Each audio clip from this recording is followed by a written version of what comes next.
It was a crisp autumn day when me and my buddies decided to go camping in the woods. We thought it would be fun, a chance to get away from the hustle and bustle of the city and reconnect with nature. We set up camp deep in the heart of the forest. The air felt heavy, weighed down by a sense of unease that seemed to hang over the trees like a dark cloud. But we shrugged it off, laughing and joking as we roasted marshmallows over the crackling fire. Everything seemed normal until night fell and the forest came alive with strange sounds and eerie whispers. We tried to ignore it, telling ourselves it was just the wind playing tricks on us. But then, out of the corner of my eye, I saw something move among the trees. A shadowy figure darting through the darkness with unnatural speed. I called out to my friends, but they didn't see it. They laughed it off, thinking I was just trying to spook them.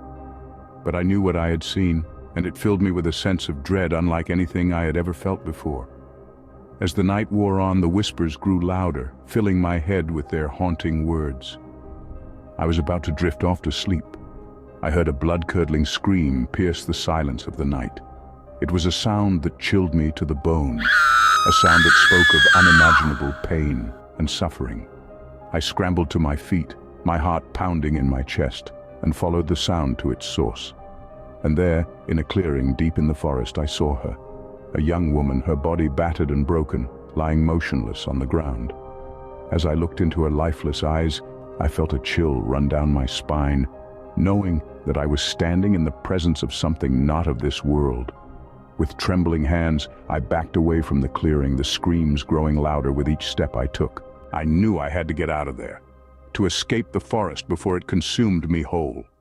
I ran as fast as my legs could carry me, crashing through the underbrush and stumbling over fallen branches in my haste to escape.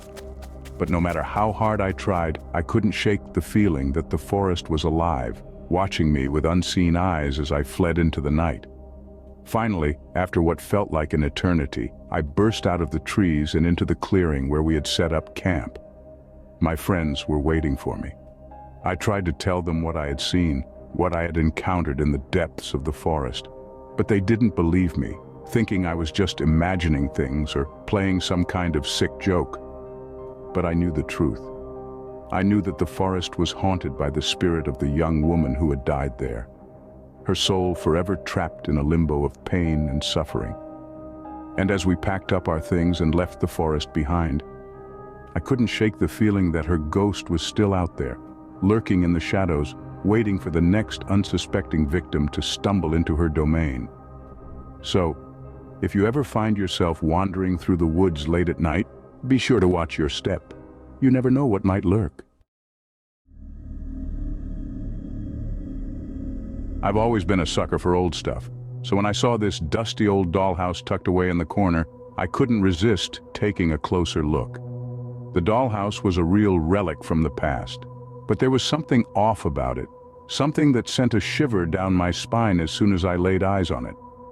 The shopkeeper noticed my interest and came over to tell me about the dollhouse. She said it belonged to a little girl who had disappeared under mysterious circumstances many years ago. Rumor had it that the dollhouse was cursed, haunted by the spirit of the girl who once played with it. Now, I'm not usually one to believe in ghost stories, but there was something about the dollhouse that gave me pause. Despite my misgivings, I found myself handing over the cash and taking the cursed thing home with me.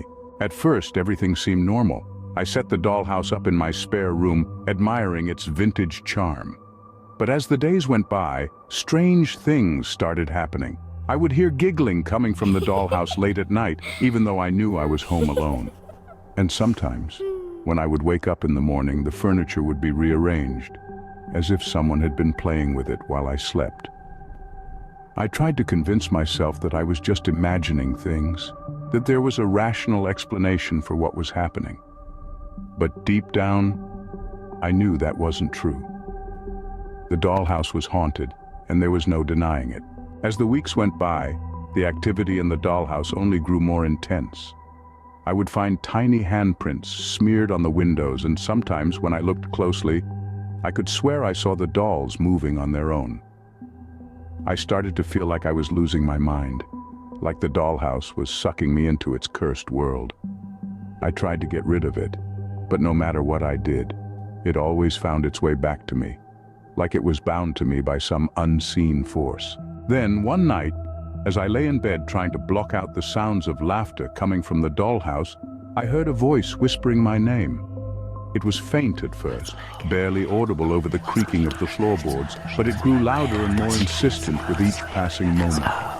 I felt a cold chill run down my spine as I listened to the voice, knowing deep down that it belonged to the girl who had once owned the dollhouse.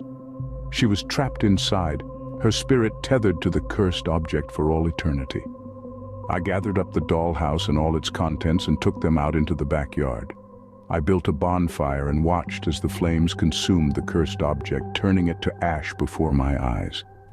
And as the fire burned, I felt a sense of relief wash over me, like a weight had been lifted from my shoulders. But just as I was about to turn away, I heard a voice whispering in my ear, thanking me for setting her free. I looked around, but there was no one there, just the empty darkness of the night. It all started when I moved into this old house on the outskirts of town. It was a fixer-upper, with creaky floorboards and drafty windows, but there was something about it that drew me in. Little did I know, I was about to uncover a secret that had been buried for decades. As I settled into my new home, I couldn't shake the feeling that there was something off about it. There were strange drafts that seemed to come from nowhere, and I could swear I heard whispers echoing through the empty halls late at night. But the weirdest thing of all was the locked door in the hallway. It was an old wooden door, its paint chipped and faded with age. No matter how hard I tried, I couldn't get it open. It was like it was sealed shut, keeping its secrets hidden from prying eyes. I tried to ignore the locked door, chalking it up to just another quirk of the old house. But as days turned into weeks, my curiosity got the better of me. I had to know what was behind that door, what secrets it held within its ancient walls. One stormy night, as the rain lashed against the windows and the wind howled through the trees, I decided to finally confront the locked door.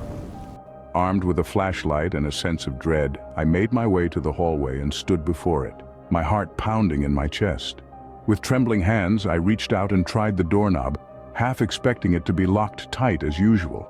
But to my surprise, it turned easily beneath my touch, and the door swung open with a loud creak, revealing a darkness that seemed to swallow me whole. As I stepped into the room, the air grew colder, and a sense of unease washed over me. The room was empty, save for a single mirror that hung on the far wall, its surface reflecting the dim light of my flashlight. I approached the mirror cautiously, feeling a sense of dread gnawing at the pit of my stomach. There was something about it that seemed off, like it didn't belong in the room, and then I saw it. The reflection in the mirror wasn't my own, it was a version of myself with hollow eyes. I tried to look away, but I was frozen in place, unable to tear my gaze from the horrifying sight before me. And then the reflection reached out of the mirror, its hand emerging from the glass as if reaching for me. I stumbled backwards, my heart pounding in my chest as the mirror seemed to ripple and distort before my eyes. I turned and fled from the room, slamming the door shut behind me. But as I raced down the hallway, I could hear the sound of footsteps echoing behind me, getting closer and closer with each passing second. I burst into my bedroom and locked the door behind me, my breath coming in ragged gasps. I could still hear the footsteps, growing louder and more insistent with each passing moment. And then, just as suddenly as it had begun, the footsteps stopped, leaving me alone in the silence of the night.